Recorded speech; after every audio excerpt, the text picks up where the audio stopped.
Sebuah video memperlihatkan seseorang yang sedang makan di warung pinggir jalan. Terlihat seorang lagi asik makan di warung pecel lele. Dalam video tersebut tampak seorang itu sedang ditunggu oleh beberapa orang lainnya.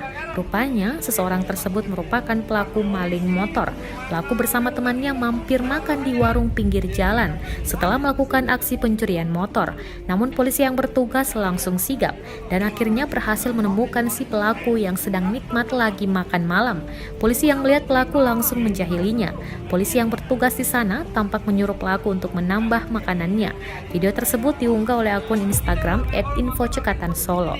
Setelah diunggah, video tersebut langsung viral di media sosial. Sekarang tangkap polisi, ditungguin makan. Berapa rasanya kan? Biar mereka makan dulu. Nanti yang sibuk.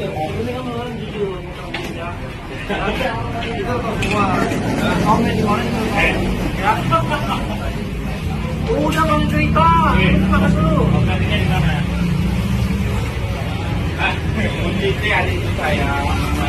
Kita loh, kayak kalau motor parkir buat begini nih, kalau buat begini. Nggak tahu. Terima kasih sudah nonton. Jangan lupa like, subscribe, dan share ya.